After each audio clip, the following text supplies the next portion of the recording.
Di dunia yang tak pernah berhenti bergerak, ada ruang-ruang sunyi yang justru menyembuhkan. Ruang di mana sentuhan menjadi bahasa, aroma menjadi terapi, dan ketenangan menjadi kemewahan yang sesungguhnya. Hari ini, kita tidak hanya berbicara tentang spa. Kita akan menyelami bagaimana sebuah pengalaman relaksasi dirancang dengan detail, disiplin, dan dedikasi tinggi. Tentang standar, tentang pelayanan eksklusif, dan tentang kepemimpinan di balik tempat yang membuat banyak orang merasa pulih, lahir dan batin.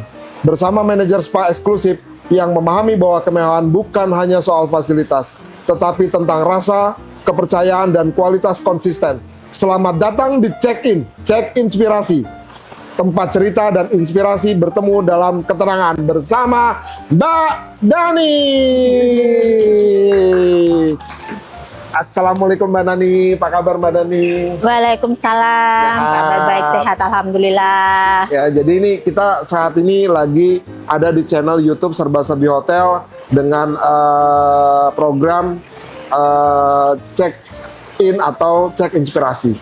Ya kan, jadi harapannya nanti Mbak Dani bisa menjadi inspirasi buat teman-teman yang menonton video ini yang memang punya passion di dunia spa atau pengen menjadi manajer spa atau pengen punya spa, ya kan bisa tergambarkan gitu. Oke, awalnya nih Mbak Dani, ya kan, flashback dulu cerita Mbak Dani sampai kecemplung di dunia spa. Ketelempung Ciliwung. Oke, kalau dari background edukasi kan saya memang perhotelan. Oke, perhotelan, tapi di bagian food production atau di kitchen. Di kitchen. Di kitchen, ya. Dan itu mengolah pastry atau kue-kue itu, kue-kue manis, kue-kue di mana tuh, Kak? Semarang atau di Jogja? Di Horizon Bekasi. Oh, Bekasi. Ya.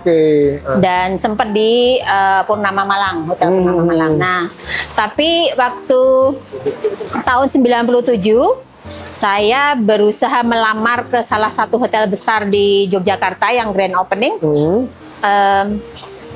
Saya tidak mendapatkan kesempatan untuk di tempat yang saya inginkan, yaitu di pastry. Kemudian pada saat tes interview dengan HR itu sempat ditanyain tentang bahasa Inggrisnya nih. Dan saat itu saya merasa bahwa bahasa Inggris saya tuh biasa aja gitu, nggak bagus-bagus amat gitu kan. Tapi itu tahun berapa, Kak? 97. Sebelum 1 tahun sebelum Krismon. Ya, jadi betul masih zaman sekali. eranya Pak Harto ini. Iya, 97. Nah, nggak usah tanya umur ya. Umurnya sudah wow. Oke, lanjut Kak. Dari sana di Jogja, di Jogja. Kemudian dari kemampuan yang hanya sedikit berbahasa Inggris ini, saya diarahkan untuk mengisi kekosongan di reception spa. Reception spa. Ya, jadi membantu reception untuk bisa berkomunikasi dalam bahasa Inggris, walaupun bahasa Inggris saya waktu itu masih yang benar-benar menurut saya itu minim. Tapi emang yang datang bule semua gitu? Mostly bule. Mostly karena mungkin ini ya, koneksinya Bu Muriati waktu itu kan orang government cukup kuat. Jadi ada banyak-banyak duta besar yang datang. Nah, sambil mengasah ya, akhirnya kan terasah karena sudah terbiasa ngomong gitu kan. Dari sanalah mengenal tentang spa. Nah, spa ini menurut saya kan kayak apa sih gitu kan, aneh gitu ya, ada orang keluar masuk hanya untuk badannya dilulurin, bahkan bisa luluran sendiri gitu kan ya.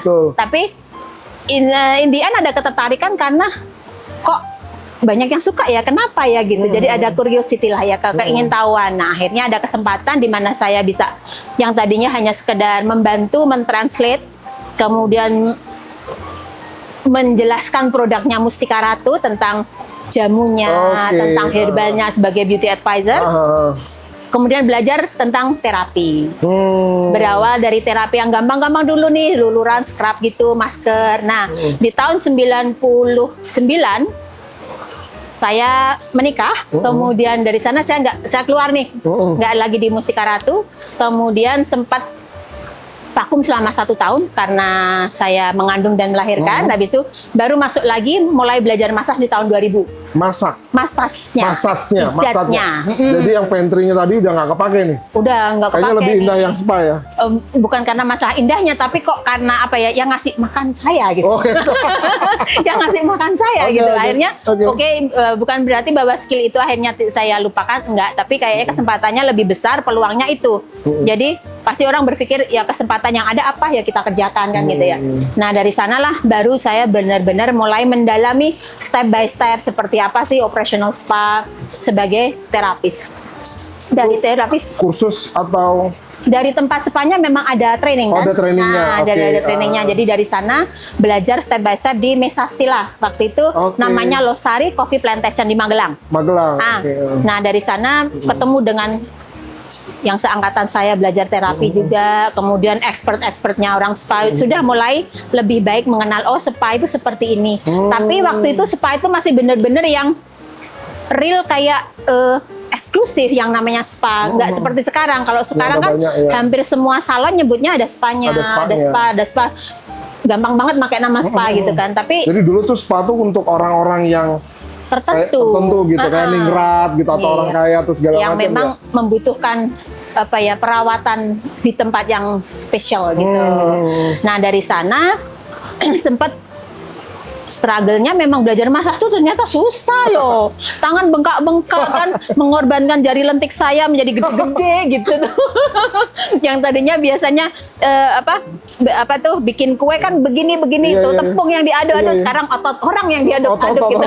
Gitu. Jadi ya challenging tapi fun gitu ya.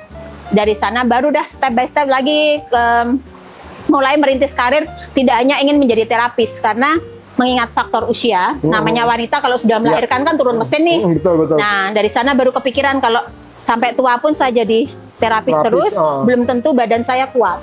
Jadi dari sana baru kepikiran untuk belajar tentang sebagai reception, sebagai kasir, sebagai admin, belajar laporan-laporan simple gitu sampai ya akhirnya bisa ke luar negeri, belajar ketemu orang yang lebih pintar lagi.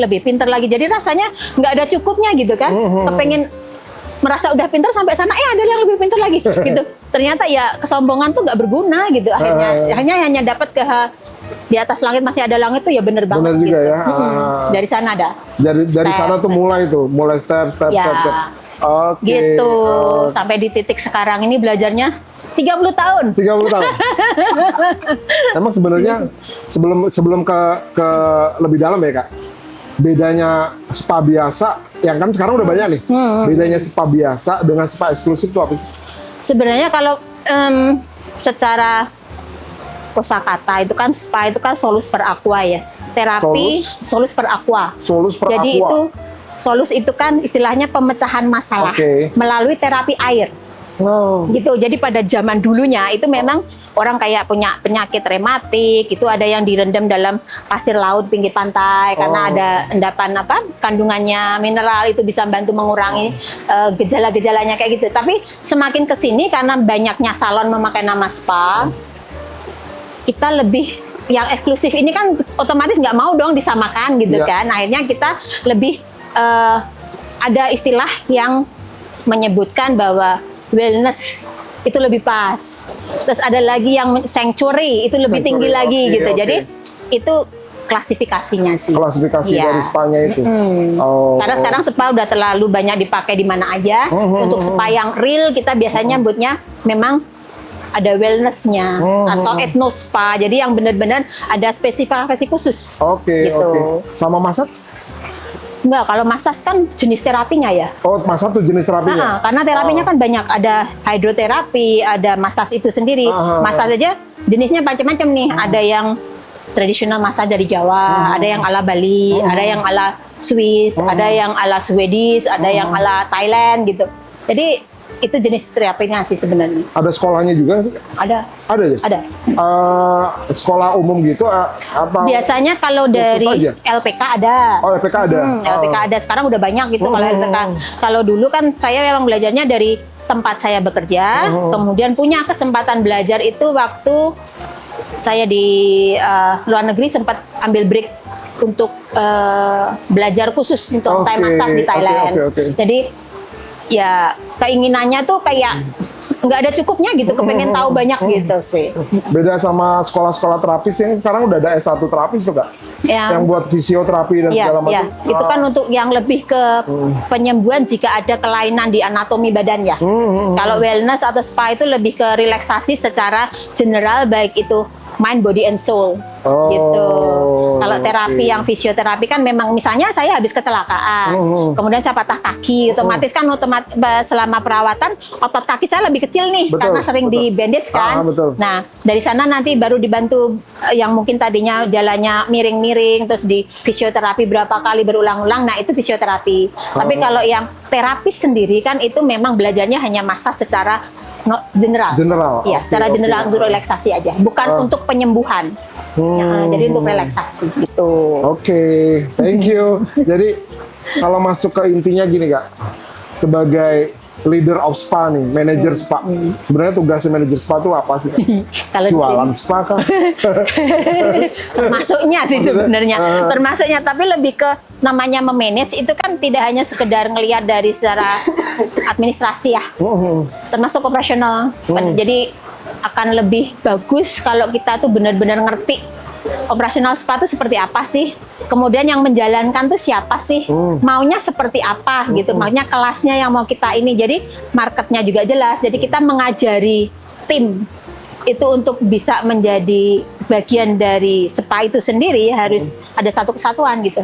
Jadi kalau saya sendiri memang mengawalinya dari saya punya konsepnya apa, saya nyari orang, saya ajarkan sesuai konsep.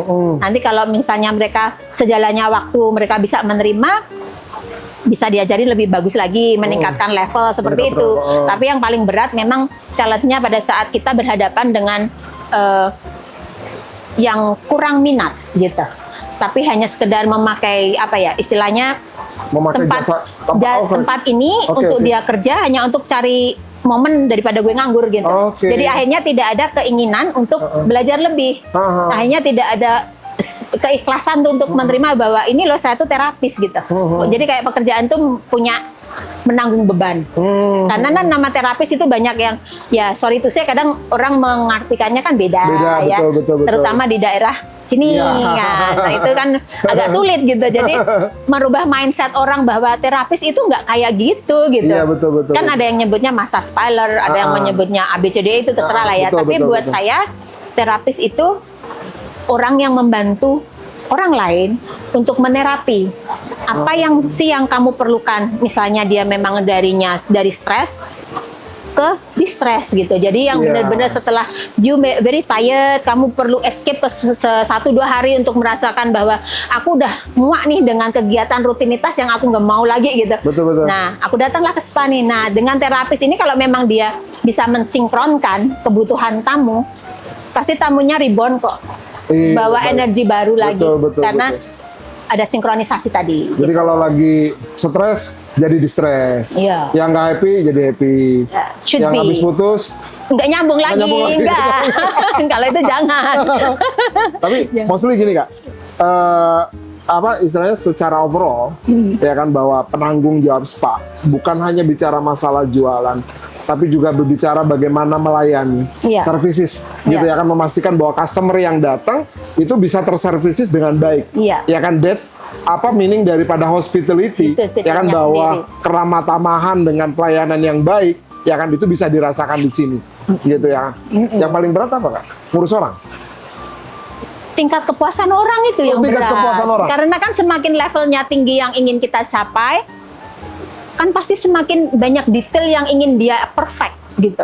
Ya, karena misalnya nih, saya di bintang 3, bintang 4, bintang 5. Itu semuanya ada kualifikasinya khusus kan. Ada istilahnya, standarnya harus begini. Bintang 3 misalnya kolam renangnya cukup ukuran 5x10 misalnya. Nanti bintang 4 harus 7x12 gitu kan. Nah, ini sama. Jadi semakin tinggi market atau customer yang kita layani itu, ya semakin mereka detail dan tuntutannya tinggi, demand-nya lebih ke perfeksionis gitu.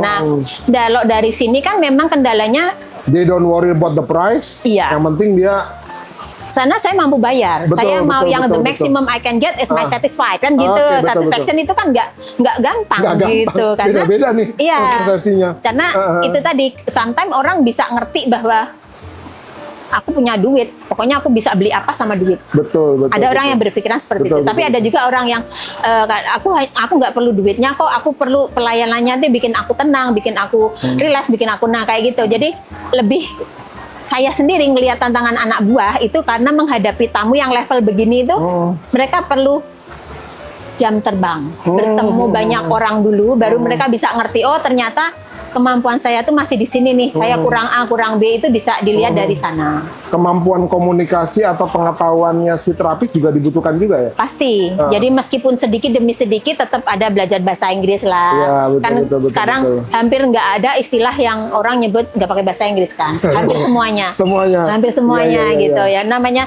oh ya maksudnya kepada oh ya ini entrance-nya. Padahal entrance kan bahasa Inggris ya. Betul, Kita betul. mau bilang ini pintu masuk kok. Dua kata nih kepanjangan. Akhirnya bilangnya entrance gitu kan. Nah, yang kayak gitu-gitu yang simple tapi at least they knows gitu aja sih. Oke. Jadi selain ngurusin orang, Ngurusin ya kan, orang. segala macam bla bla bla. Ya kan yang paling sulit itu memastikan kepuasan atau Tamunya. satisfaction dari customernya. Ya kan apalagi gampangan mana Kak? Nyari customer baru atau ngelayani customer yang lama. Biasanya kalau customer ini kayak saya nih misal Kak. Saya udah ke spa nih. Ya kan udah sama si Angel gitu. Nah, maunya itu terus. Maunya itu terus. Ya kan padahal Angel jadi idola dari yang lain dan segala macam bla bla bla. Yang akhirnya yang terapis akhirnya yang baru juga ya belum punya pelanggan nih gitu ya. Iya. Berarti it mean ini kita bicara masalah standar dari terapis. Iya. Bagaimana Kakak tuh bisa membuat standar terapis tuh sama semua. Gitu atau mungkin nggak beda jauh lah. Itu kan mungkin tantangannya gitu. Ya, karena gini ya, terapis itu kan lebih perlu pembuktian dari jam terbang. Kalau misalnya saya sudah pernah men-training satu nih di masa 2 tahun belajar, yang satu baru 6 bulan, pasti ekspektasinya lain dong Oke, gitu. oke. Tapi kalau untuk berhadapan dengan tamu sendiri, saya juga akan lihat jika tamunya ini kira-kira nih, oh pasti kan ada informasi yang kita terima tamu ini Bapak A dari mana, ini kita ada dapat informasinya, baru dari situ kita saring siapakah yang bisa melayani beliau dengan mungkin keluarga, mungkin kadang di sini datang nggak cuma seorang, biasanya grup, biasanya 4, 2 itu udah jarang sekali, biasanya lebih dari 4 orang datang. Jadi kalau grup itu biasanya saling kenal atau family. Yang perlu kita garis bawahi di situ adalah mengenal keluarga ini sebelumnya sudah pernah datang belum. Gitu. Kalau sudah pernah datang, kita punya history dong. Dari history itu kita bisa lebih aman Betul, sebenarnya. betul, Tapi betul. kalau orang baru, nah ini yang Iya. agak deg-degsir gitu kan. Karena ibaratnya membership nih, yang satu platinum ya kan, yang satu gold gitu kan. Atau Yang black card malah. nah yang kayak gitu kan, aduh kira-kira mintanya apa ya gitu. Kita berusaha menjelaskan Semaksimal gamblang mungkin sederhana. bahwa produk kita A, produk kita B, bedanya A gitu, ini sama ini gitu. Tapi yang pasti adalah kemampuan komunikasi dari reception menjelaskan itu awalnya. Tapi akan menjadi finalnya adalah dari terapis itu pada saat dia menguasai apa yang kemampuan dia itu apa untuk menjelaskan ke customer. Nah, agar si customer tidak salah mengerti nih, jangan sampai dari reception jelasinnya A, si terapinya jelasinnya B. Iya, Nah, betul, jadi kan betul. nggak sinkron nih, nggak satu kata kan. Nah, kesulitannya di situ sih Kak, karena lebih ke orang-orang baru yang kita belum tahu maunya apa. Betul. Titik kepuasannya dia sampai mana. Karena nggak tahu juga, mungkin akan bicaranya lebih detail kayak. Iya. Detail banget ya. Semakin tinggi semakin detail. Semakin detail. Bahkan sampai pernah ada salah satu tamu itu sampai menanyakan jenis massage kita kan ada beberapa tuh. Nah, emang kalau pakai susu untuk massage bedanya apa kalau dengan pakai minyak? Nah, terus ada aromanya nggak? Kalau dipasih aroma berefek lain apa? Gitu-gitu oke. sampai ditanyakan. Jadi karena kan kita memang kalau produk kita yang dipakai kan pure susu ya Kak. Jadi kita hanya mengantisipasi jika Anda punya alergi susu, kita arahkan pakai produk lain. Nah, itu ada aja. yang alergi susu. Ada. Jadi kalau sudah itu baru kita tidak akan memaksa untuk memakai susu. Tapi memang karena signature kita pakai krim susu ya, kita arahkan pasti ke susunya dulu. Tapi jika beliaunya tidak suka dengan aroma susu yang very strong, dan baru kita campur pakai essential oil gitu. Tapi kalau selagi tamunya aman kita akan jalan terus dengan produk signature-nya kita. Tapi kalau beliaunya punya alergi, baru kita alihkan ke produk lain gitu. Untuk detail-detail yang lain kayak barang-barang yang harus ada di sana, anduknya udah siap sebelum customernya masuk, ya kan, terus ketersediaan stok produk apa istilahnya anduknya atau linennya udah diganti apa belum habis customer ini Persatukan teman. itu sulit nggak Kak? Atau ada orang yang in charge memang untuk No ya, itu bagian dari tugas terapis memang. Oh, terapis jadi sendiri? ya, Oh, jadi oke. pada masa pelatihan itu kan ada yang namanya SOP ya Kak ya. Oke. Nah, jadi SOP ini termasuk ukuran towel yang harus kamu pakai yang mana, cara melipatnya seperti apa, pada saat kamu clear up harus dari mana dulu gitu. Itu ada urutannya. Jadi kalaupun misalnya si terapis ini sedikit keburu-buru, terus ada miss, ya ada miss, kan ada supervisornya atau leadernya yang yang ngecek gitu. Betul. Jadi sebelum untuk memastikan bahwa next guest-nya masuk sudah dengan standar yang sama. Apalagi kalau misalnya nih, jangan sampai linen itu pemakaian bolak-balik kan nggak banget gitu ya. Bukan karena apa-apa, tapi memang ya karena bau susu itu kan sangat mudah dikenali. Jadi pada saat barang sudah pernah dipakai, itu kalau kita nggak well clean juga pasti masih ada aroma susu kan. Jadi itu kita pastikan bahwa itu nggak terjadi gitu. Ya memang pengecekannya yang harus berulang. Dari pada saat pemasangan, pada saat kita masukkan yang kotor, masuk ke mesin sampai selesai keluar dari mesin pencucian, kita smell lagi, kalau masih ada smell susu kita ulang lagi sampai make sure itu nggak ada bau susu gitu. Berapa lama biasanya tuh Kak proses spa itu? Kalau proses apanya nih? Treatmentnya atau treatment? Kalau kita minimal 90 menit. 90 menit. Kalau itu standarnya orang relax loh. Sebenarnya kalau orang di spa tuh tidur apa enggak? Mostly tidur. Banyak tidur. Nah, jadi tahu-tahu selesai bingung, udah selesai gitu. Nggak berasa apa-apa. Nggak berasa apa-apa karena ya itu tadi ada tingkat capek yang tinggi, tingkat stres yang tinggi. Jadi mereka, tapi beda kalau penikmat spa. Kalau penikmat spa justru mereka nggak mau tidur karena pengen merasakan experience-nya. Ini bedanya apa sih, yang masasnya kok begini, kenapa sih gitu.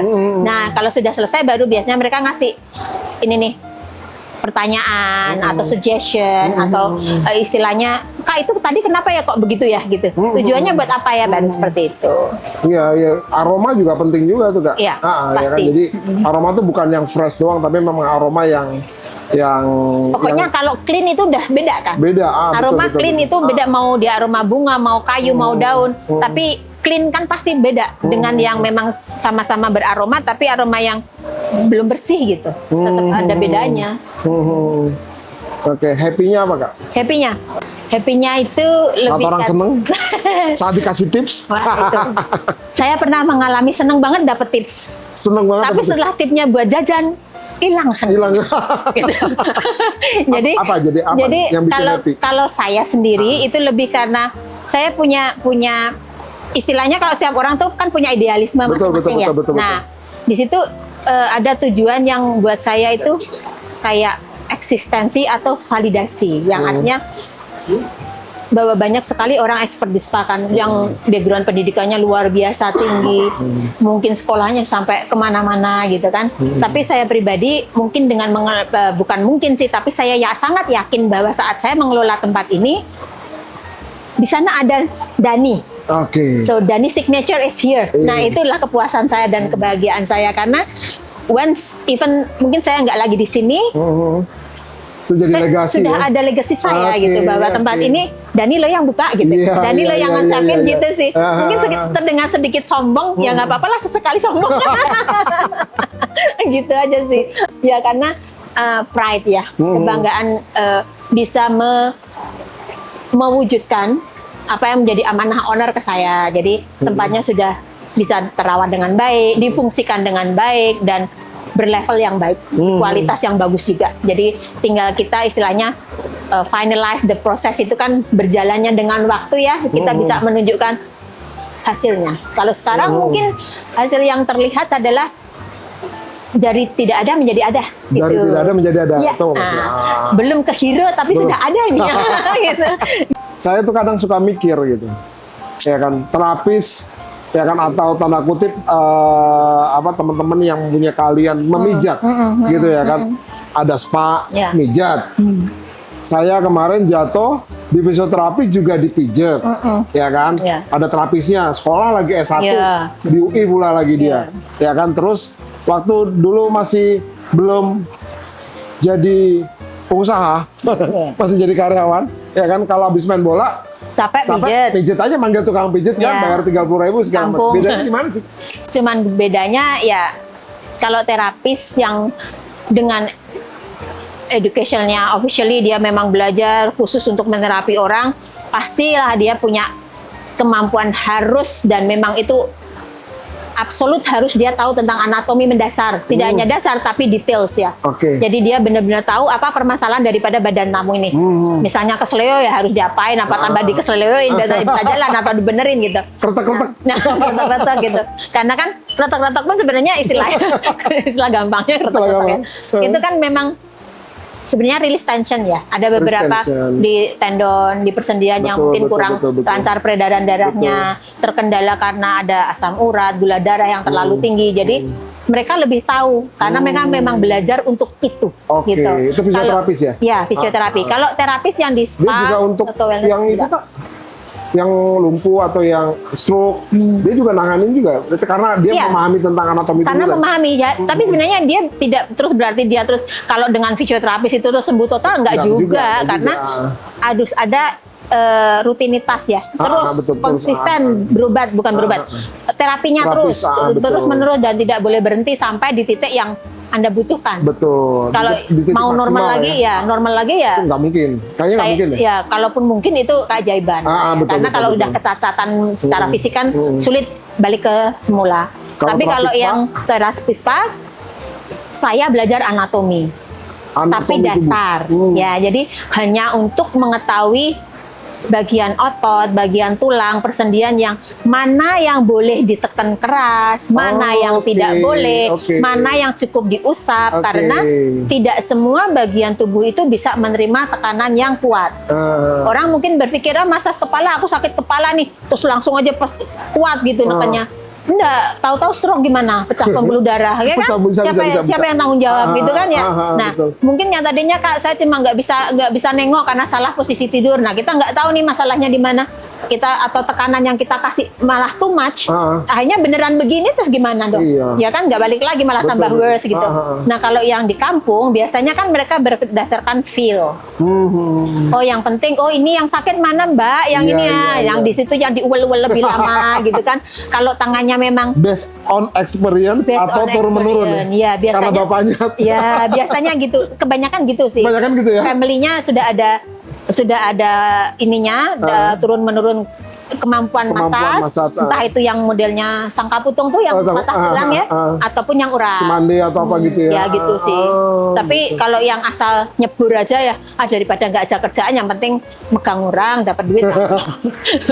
Gitu hasilnya nggak, itu yang paling hasilnya yang tidak bisa kita pastikan gitu sih. Apakah spa ini udah menjadi lifestyle buat orang-orang tertentu? Atau mungkin pertanyaan pertama gini, Kebutuhan. Kak. Sebenarnya audiens spa itu banyakan perempuan atau laki? Perempuan. Kebanyakan Tapi tua laki atau muda? ada. Mature. Bukan disebut tua tidak, muda juga tidak. Mature itu artinya yang mereka memang berkebutuhan untuk itu. Biasanya orang yang sudah punya karir. Oke. Dan dia punya tekanan di pekerjaan dan mereka memang punya aktivitas yang sangat tinggi, mobilitas tinggi, mereka akan cenderung membutuhkan spa atau wellness untuk menjadi Karena salah mungkin satu. Di usia itu dia udah sampai di puncak karir atau mungkin secara ekonomi udah bagus, ya Dia kan? bisa beli Dia bisa beli dan ya kan? badannya butuh Betul. dan dia pengen artinya rutin lah ya, Betul. jadi ada yang ngerawat gitu. Sometimes kan kalau kita pengen ngerawat tapi kita tidak punya uang, akhirnya kita pakai perawatan sendiri kan di rumah ya, yang penting kerawat gitu. Nah, kalau yang di level itu kan biasanya terutama orang-orang yang sudah di kota-kota besar itu kan income-nya udah cukup lah, kalau untuk spa sebulan sekali pasti lebih lah itu ya, jadi kebutuhan. Jadi kebutuhan. Iya, karena wah nanti aku telat nih, kulitku kasar nih ya. Nanti tahu-tahu jerawatku keluar kalau nggak facial ya, kayak gitu. Tapi kalau yang cowok biasanya kan yang mereka mendampingi pasangan gitu, ya ada, tapi tidak banyak sih. Nggak banyak Nggak ya? banyak, tapi ada. Kan panjang Kakak dari tahun 97, ya kan? Terus 99 masuk ke dunia baru dan segala macam, akhirnya bertahun-tahun mendalami spa gitu ya kan. Dengan apa yang kakak rasakan atau dapatkan hari ini atau yang kakak raih hari ini, ya kan kita flashback, ya kan mungkin sekitar 30 tahun yang lalu, ya kan pada saat kakak di SMA, ya kan, apakah ini menjadi sebuah cita-cita? Bukannya sombong, tapi namanya anak muda itu kan idealismenya kadang hanya punya keinginan tanpa mengukur kemampuan, ya kan? Apalagi saya di masa itu bersekolah di salah satu sekolah favorit, dan banyak orang yang mendukung, kamu pasti bisa kok sekolah di tempat itu karena lumayan encer nih otakmu gitu kan. Wah, karena merasa tersupport ya kan, termotivasi, masuk dah. Dan ternyata alhamdulillah masuk, Kak. Nah, tes masuk sukses nih, masuk dah. Nah, dari sana terus waktu itu kan ada yang istilahnya kita dari 10 besar ranking per kelas itu bisa masuk ke salah satu universitas tanpa tes. Nah, Oke. kepingin nih, kepinginnya apa coba? Jadi dokter, ya Allah. Dan sampean? Padahal mamaku hanya PNS, PNS di kepolisian, jadi ya oke. Tapi why not gitu kan, kita coba. Coba Nah, sekolah dokter. coba dengan belajar ekstra keras. Oke. Temennya pada pintar-pintar luar biasa, ya Allah, kenapa aku nggak sepintar mereka, kadang begitu. Tapi akhirnya fail. Nah, fail. Nah, dari failure di SMA, saya mengalihkan pada saat kepingin kuliah, mengalihkan keinginan, udahlah jadi sekretaris saja kali ya, gampang ya, tinggal ketik-ketik gini, bikin administrasi. Tapi ternyata ada sesuatu yang tidak cocok dengan my style. Karena kan kalau saya anaknya tomboy, jadi begitu kelihatan sekretaris yang pada cantik-cantik gitu kan ya, girly gitu, rasanya oh it's not me gitu. Melirik ke pariwisata waktu itu, pengen jadi tukang masak gitu, karena keinginannya pengen jadi tukang masak, pengen jadi cook. Makanya sekolahnya jadi di chef ya? Ya, pengen banget jadi chef yang istilahnya mumpuni lah ya. Dan karena saya suka ngemil, saya suka jajan, memang pengen banget jadi pastry chef, pengen banget gitu. Akhirnya waktu di perkuliahan itu ambil perhotelan yang food production. Dari sana berpindah nih dari Chinese food kitchen, ada Chinese kitchen, ada Indonesian kitchen, ada Western kitchen. Akhirnya tetap cintanya ke pastry karena memang pengen banget gitu. Karir nih di dunia spa, ya kan jadi terapis, mijit orang atau segala macam bla bla bla. Terus seorang Mbak Dani atau Kak Dani melihat Kak Dani yang saat ini. Jadi kalau flashback 10 tahun lalu, apa yang kakak rasain? Gitu. Ya kalau ngelihat gitu, pada saat berarti kan kalau misalnya 10 tahun yang lalu, meaning saya kan posisi sudah sedikit belajar tentang manajemen ya. Pasti ada dong keinginan untuk lebih dan lebih gitu. Jadi kalau saya melihat bahwa diri saya ada di sana, bisa terima kasih gitu. Terima kasih, I did it, thanks God gitu kan, dengan segala struggle-nya karena terutama pada saat experience di luar negeri itu buat saya very hard. Karena saya kan jauh dari anak-anak. Jadi itulah momen paling berat, tempaan mental terberat. Tapi habis itu ya alhamdulillah bisa sampai di titik ini. Kak, buat nih perjalanan whatever it is, mau jadi terapis, mau jadi apa, manajer apapun, atau mau jadi apapun, ya kan value apa sih, ini kan kakak memulai karir tuh dari nol, dari bawah banget, minus minus pinjol dong. Dari bawah ya kan sampai ada kakak merasa puas saya udah sampai di sini, ya kan, terus segala macam. Kira-kira ada motivate atau inspirasi nggak buat teman-teman para hotelier atau mungkin para siswa LPK yang sekarang lagi ada di dunia pariwisata, yang mungkin hospitality atau menggeluti bidang masak atau bidang terapis dan segala macam, itu bisa berapa? Apa nih? Satu itu kita harus punya motivasi dulu. Kita mau apa sih gitu? Kita hidup tuh untuk apa gitu ya? Dan motivasi terbesar saya kan anak. Jadi yang di luar anak bodoh gitu, nggak mau tahu gitu. Yang penting anak udah itu. Kalau saya ya. Kemudian juga ada niat dan ketulusan menerima bahwa ini loh rezeki saya tuh di sini. Ya udah terima dengan ikhlas bahwa ini jalan hidup kau gitu. Jangan ada rejection, artinya betul. Kalau aku nggak mau nih begini, aku nggak mau, nah maunya kayak apa kan belum tentu apa yang kita inginkan itu jalan yang dibuat Tuhan untuk kita, belum tentu. Jadi keinginan manusia beda dengan apa yang sudah ditentukan kan. Nah, jadi keinginan boleh kok, tapi pada saat kita melakukan sesuatu, lakukanlah dengan keikhlasan, dengan kesungguh-sungguhan, serius gitu ya. Jadi telaten, nikmati aja gitu, karena bagaimanapun rezeki itu nggak akan tertukar. Kita mau jadi A, mau jadi B, kalau memang jatahnya dapatnya 10 ya 10 gitu kan. Jadi buat saya, seriously, saya hanya ada niat dan motivasi dari anak, itu aja.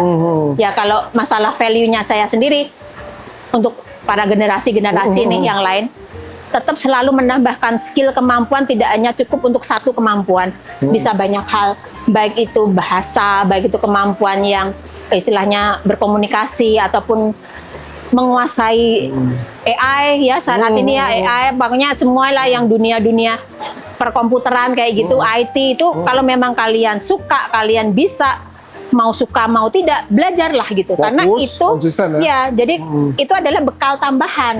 Bahkan ibaratnya kalau memang you bisa nyopir nih, nyetir ya, one day mungkin kamu nganggur, ada angkot nyari sopir, bisa nyopir gitu. Betul. Akhirnya bisa survive kan, nggak harus mengandalkan saya harus jadi terapis. Nah, padahal di mana-mana terapis udah nggak laku nih. Nah, padahal saya bisa nyetir, ya kenapa enggak gitu? Why not? Kenapa harus ada rasa malu kalau itu memang benar gitu? Kan itu kita nggak nyalain apa-apa. Jadi ini teman-teman, ya kan, jadi kalau dibilang kerja keras, fokus, harus tekun dan segala macam itu ya mungkin secara teorinya benar gitu ya kan. Tapi ada value yang diambil. Ya kan, Mbak Dani tadi bilang ya kan bahwa jalan Tuhan itu mungkin sesuatu yang tidak pernah terpikirkan, tapi itu yang terbaik buat kita. Dan Mbak Dani ya kan menjalani dengan rasa syukur dengan cara yang tepat. Ya kan, sehingga dia membawakan ke posisi ini. Gitu. Ya kan, mungkin itu aja buat teman-teman para hotelier yang ada di rumah, teman-teman komunitas, para siswa LPK dan segala macam yang belum subscribe, kira-kira channel ini berguna buat kita berkembang dan buat Anda berkembang. Silakan subscribe, jangan lupa share ke teman-temannya. Terima kasih buat Mbak Dani yang udah share arti dunia hospitality di spa. Ya kan, moga-moga sehat, happy, anaknya sukses semuanya. Amin. Terima kasih doanya. Kembali lagi di Cek Inspirasi bersama Mas Riki. Asik. Serba-serbi. Thank you. Thank you.